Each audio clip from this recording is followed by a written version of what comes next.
Good morning students। तो बेटा now we discuss Gay Lussac's law.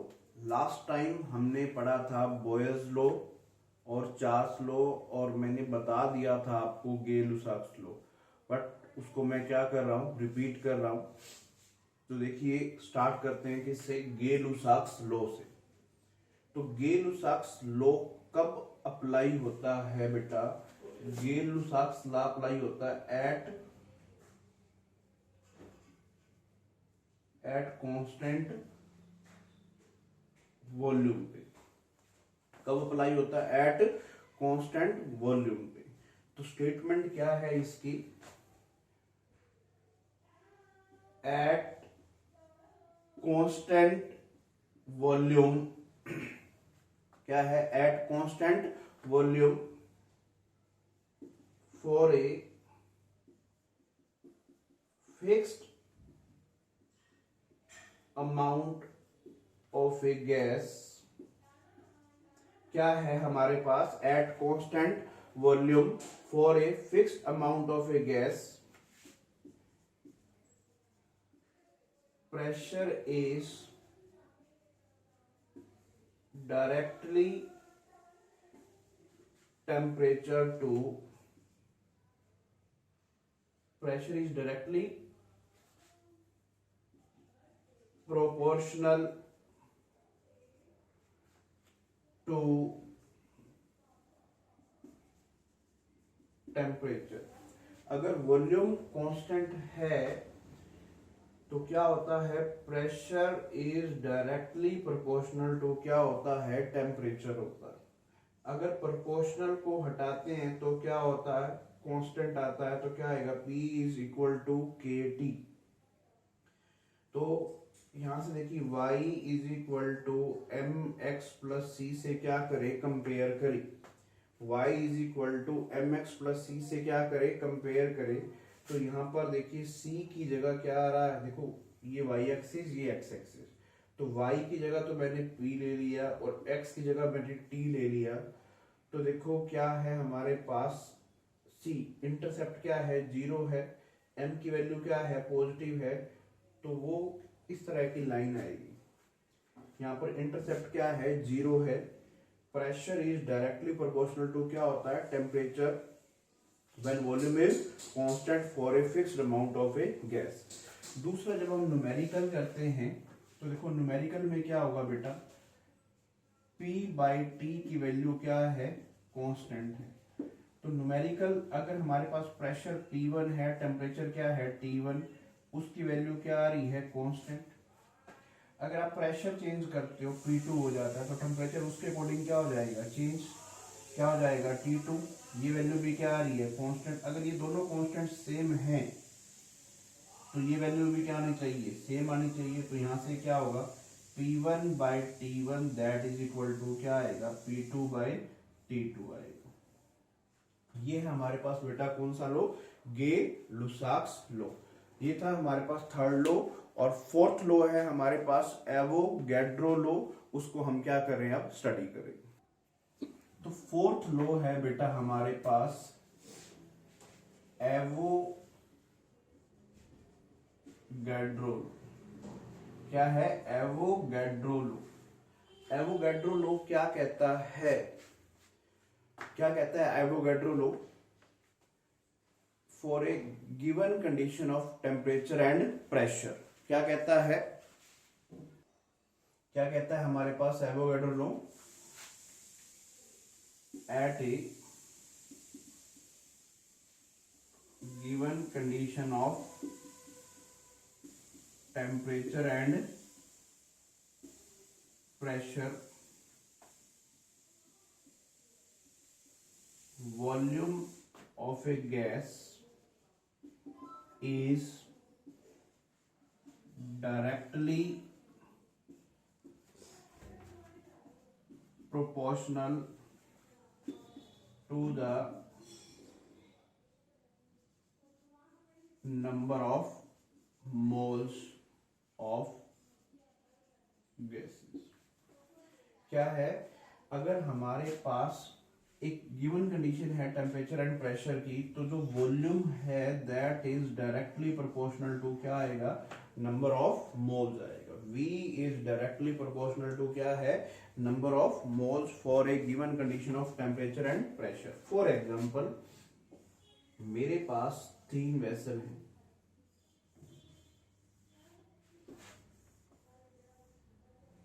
ठीक है, तीनों का वॉल्यूम क्या है 50 ml है, यहाँ पर हाइड्रोजन गैस है, यहाँ पर ऑक्सीजन गैस है, यहाँ पर ओजोन गैस है। तो यहाँ पर कोई मर्जी गैस है, अगर इक्वल वॉल्यूम है, अगर क्या है इक्वल वॉल्यूम है, तो इनके अंदर नंबर ऑफ मोल्स भी क्या होंगे, बोलो बेटा क्या कह रहा है, यही कह रहा है volume is directly proportional to number of moles. Volume is directly proportional to number of moles. मैंने क्या है तीनों को सेम कंडीशंस दी हैं टेम्परेचर एंड प्रेशर की, टेम्परेचर भी सेम है और प्रेशर भी क्या है सेम है। तो नंबर ऑफ मोल कैसे कैलकुलेट करते हैं, given volume divide by molar volume. Given volume कितना है सभी के अंदर 50 ml, मोलर वॉल्यूम कितना होता है 22.4 लीटर। तो नंबर अगर हमारे पास तीनों में टेम्परेचर एंड प्रेशर क्या है सेम है, तो तीनों के अंदर नंबर ऑफ मोल्स भी क्या होंगे सेम होंगे। यही तो कह रहा है V is directly proportional to N। अगर नंबर ऑफ मोल्स बढ़ेंगे तो वॉल्यूम भी क्या होगा इंक्रीज होगा। Volume is directly proportional to number of moles. इससे रिलेटेड एक तो न्यूमेरिकल्स भी हम लोग अब क्या कर रहे हैं, सॉल्व कर रहे हैं। तो हमारे पास क्या दे रखा है, एक न्यूमेरिकल दे रखा है जिसमें ये कहा गया है mixture of gases contains 20% hydrogen, find mole fraction of hydrogen. तो मोल फ्रैक्शन को कैलकुलेट करने का फॉर्मूला क्या था बेटा, आपको याद आ रहा हो, सपोज हमने हाइड्रोजन की मोल फ्रैक्शन निकालनी है, तो number of moles of hydrogen divide by total number of moles. यही था ना, हमने ये पढ़ा था, जैसे सोल्यूट की मोल फ्रैक्शन निकालनी थी तो हमने सोल्यूट के number of moles divide by total number of moles in the solution. ये फॉर्मूला पढ़ा था, याद आ रहा हो तो आपको। तो देखिए यहां पर क्या है, परसेंटेज में दे रखा है हमें। तो अगर हमारे पास हमने मान लिया अगर टोटल मोल्स 100 हैं, अगर क्या है टोटल मोल्स 100 हैं, तो हाइड्रोजन के मोल्स कितने हैं 20। तो देखिए क्या होगा 20 divide by total number of moles कितने हैं 100, तो आंसर क्या आ जाएगा 0.2 आ जाएगा। मोल फ्रैक्शन ऑफ हाइड्रोजन क्या आ जाएगी 0.2 आ जाएगी। और जो अदर गैसेस है, मान लो सपोज 2 गैसेस का मिक्सचर था, तो एक गैस हाइड्रोजन थी, तो दूसरी गैस की मोल फ्रैक्शन क्या होगी 1 माइनस 0.2 कितनी होगी 0.8 होगी बेटा। चलो एक न्यूमेरिकल हम और करते हैं। तो बेटा हमारे पास सेकंड न्यूमेरिकल है। सेकंड न्यूमेरिकल में क्या दे रखा है आपको, 2 कंटेनर दे रखे हैं, एक कंटेनर नंबर 1 और एक कंटेनर नंबर 2। एक में ऑक्सीजन गैस फिल है, दूसरे में हाइड्रोजन गैस फिल है। ऑक्सीजन कितनी फिल है उसके अंदर 16 ग्राम, हाइड्रोजन कितनी है उसके अंदर 1 ग्राम। और ये दोनों कहां पे रखे गए हैं, similar condition of temperature and pressure. इनमें टेम्परेचर और प्रेशर दोनों के अंदर क्या है सेम है। तो कहता है क्या volume of oxygen greater than है हाइड्रोजन से, या हाइड्रोजन का वॉल्यूम ऑक्सीजन से ज्यादा है, या दोनों का वॉल्यूम सेम है, या इनमें से कोई भी नहीं है, नन ऑफ दीज। तो बताइए क्या होगा आंसर, आंसर होगा, बोलिए बेटा क्या होगा आंसर, आंसर होगा सी। कैसे होगा वो हम इसको अब क्या करते हैं देखते हैं।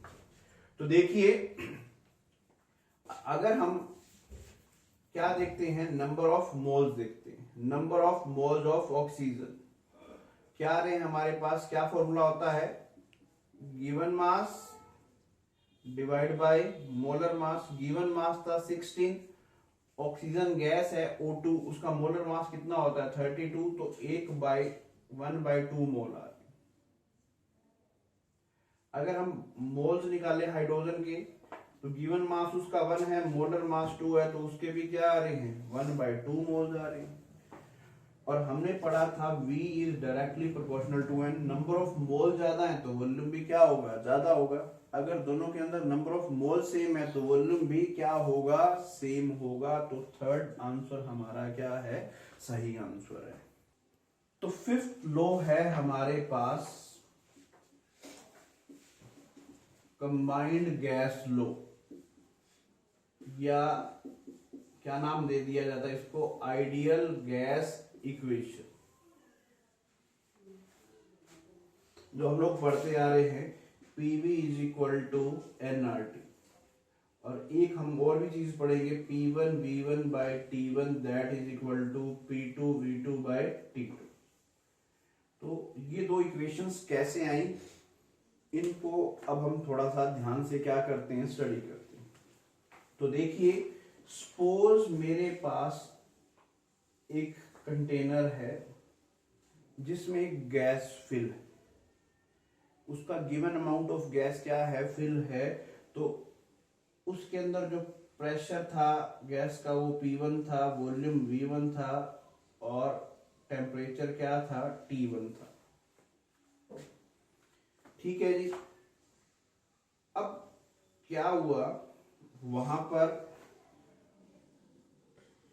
टेम्परेचर कांस्टेंट रखा, फिक्स्ड अमाउंट ऑफ गैस था, तो वहां पर क्या हुआ प्रेशर चेंज हो गया P1 से P2, वॉल्यूम चेंज हो गया V1 से Vx और टेम्परेचर रहा सेम। फिर क्या हुआ हमारे पास, क्या लिया मैंने प्रेशर कांस्टेंट लिया, क्या लिया प्रेशर कांस्टेंट रहा P2, वॉल्यूम चेंज हो गया Vx से V2 और टेम्परेचर चेंज हो गया T1 से T2। तो अब देखिए यहां पर टेम्परेचर कांस्टेंट है तो कौन सा लॉ लगता है बॉयल्स लॉ लगता है। तो बॉयल्स लॉ के अकॉर्डिंग व्हेन टेम्परेचर कांस्टेंट, तो आपने पढ़ा था P1 V1 is equal to P2 V2। अब V2 की जगह यहां पर क्या दे रखा है Vx दे रखा है, टेम्परेचर दोनों में क्या है T1। तो यहां से अगर हमने Vx की वैल्यू निकाली तो क्या आ रहा है P1 V1 बाई P2, इसको इक्वेशन नंबर 1 दे दी। यहां पर क्या है हमारे पास प्रेशर कांस्टेंट है for a fixed amount of a gas, volume is directly proportional to क्या होता है टेम्परेचर, यही हमारा था चार्ल्स लॉ। तो यहां पर देखिए प्रेशर कांस्टेंट है for a fixed amount of a gas, volume is directly proportional to होता है टेम्परेचर।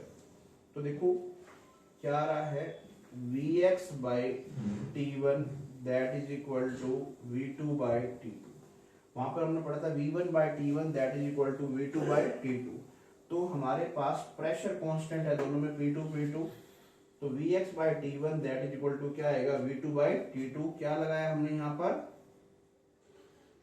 चार्ल्स लॉ लगाया। तो यहाँ से Vx की वैल्यू देखिए क्या आ रही है V2 into T1 divide by T2 आ रही है। इसको इक्वेशन नंबर माना मैंने 2। क्या माना इक्वेशन नंबर 2। अब यहां से अगर Vx देखें तो क्या आ रहा है P1 V1 बाई P2 और वहां से क्या आ रहा है V2 T1 बाई T2। तो मैं T1 इस साइड में ले जा रहा हूं, P2 उस साइड में ले जा रहा हूं। तो क्या आ रहा है P1 V1 by T1 that is equal to P2 V2 by T2।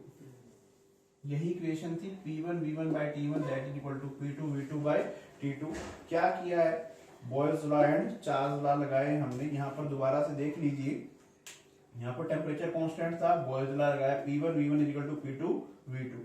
V2 की जगह क्या था Vx था, Vx की वैल्यू निकाली। चार्ल्स लॉ लगाया, यहाँ से भी Vx की वैल्यू निकाली, दोनों इक्वल पुट किए और ये इक्वेशन आ गई। अब हम देखते हैं PV is equal to nRT कैसे आए। अब हम ये इक्वेशन ड्रा करने जा रहे हैं, PV is equal to nRT। तो देखो बेटा बॉयज लॉ पढ़ा, बॉयज लॉ क्या कह रहा है ये, volume is inversely proportional to pressure when temperature and amount of gas is constant, when temperature is constant। Charles law पढ़ा था हमने, चार्ल्स लॉ क्या कहता है, V is directly proportional to temperature। क्या रहता है यहाँ पर, प्रेशर क्या है, कांस्टेंट, और अमाउंट ऑफ गैस भी क्या है, कांस्टेंट। फिर हमने पढ़ा था एवोगैड्रो, ये क्या कहता है, V is directly proportional to number of moles under a given condition of temperature and pressure। इसको इक्वेशन 1 माना, इसको इक्वेशन 2 माना, इसको इक्वेशन 3 माना, 1 2 3, इन तीनों को क्या किया, कंबाइन किया, तो V किसके डायरेक्टली प्रोपोर्शनल आ गया, फर्स्ट से 1/P, सेकंड से T और थर्ड से N। तो देखिए क्या आ गया, PV is directly proportional to N into T। Proportional को हटाया तो क्या आ गया, कांस्टेंट, दैट इज R। तो क्या आ गया, PV is equal to nRT। तो यहां पर जो P रहता है, P stand for pressure, V stand for volume, N stand for number of moles, R universal gas constant, T क्या है, temperature. P pressure, V volume, N number of moles, R क्या है, यूनिवर्सल गैस कांस्टेंट, और T क्या है, temperature. और ज्यादातर R की वैल्यू किस पे डिपेंड करेगी, हम प्रेशर और वॉल्यूम की क्या यूनिट लेके चल रहे हैं। बहुत ही इंपॉर्टेंट, R की यूनिट क्या रहेगी, वो किस पे डिपेंड करेगा, प्रेशर और वॉल्यूम की यूनिट हम लोग क्या लेकर चल रहे हैं। तो PV is equal to nRT और P1 V1 by T1 that is equal to P2 V2 by T2। तो R की वैल्यू क्या रहेगी, उसके ऊपर हम लोग R की वैल्यू आई कैसे, तो उसको हम लोग अब थोड़ा सा क्या कर रहे हैं, स्टडी करेंगे। तो बेटा R क्या होता है, R को हम लोग क्या बोलते हैं, यूनिवर्सल गैस कांस्टेंट बोलते हैं। R को क्या बोलते हैं, यूनिवर्सल गैस कांस्टेंट बोलते हैं। तो R की वैल्यू देखो क्या होगी, यहां से PV by NTO, sorry P क्या है, प्रेशर। तो आपको पता है 1 mole of any gas at STP, 1 mole of any gas at STP contains 22.4 litre. हमने मोल कंसेप्ट पढ़ा था और ये कहा था कोई भी गैस है अगर STP है, स्टैंडर्ड टेम्परेचर एंड प्रेशर, तो स्टैंडर्ड टेम्परेचर होता है 0 डिग्री सेल्सियस, तो केल्विन में होगा ये 273 केल्विन, ठीक है। प्रेशर की बात करते हैं तो क्या है, 1 एटमॉस्फेरिक, वॉल्यूम कितना होगा, 22.4 लीटर होगा। तो प्रेशर कितना है, 1 atmosphere, volume 22.4 litre, and 1 moles, temperature 273 kelvin. तो इसको सोल्व करोगे बेटा आएगा 0.0821, यूनिट क्या आ रही है, लीटर, क्या आ रही है, एटमॉस्फेरिक, ये क्या था, पर केल्विन, ये था 1 मोल, तो क्या आएगा, पर केल्विन पर मोल। तो तो आर की एक यूनिट तो आपको पता चल गई, आर क्या होता है 0.0821 लीटर एटमॉस्फेयर पर केल्विन पर मोल होता है। और आर को हम लोग मेजर कर सकते हैं जूल पर केल्विन पर मोल में भी। कैसे, वो मैं अब आपको बताने जा रहा हूं। तो देखो बेटा ये यूनिट कैसे आएगी, तो देखो R इज इक्वल टू क्या होगा PV बाय NT होता है। P का मतलब प्रेशर, V का मतलब वॉल्यूम, N का मतलब नंबर ऑफ मोल्स और T का मतलब टेम्परेचर।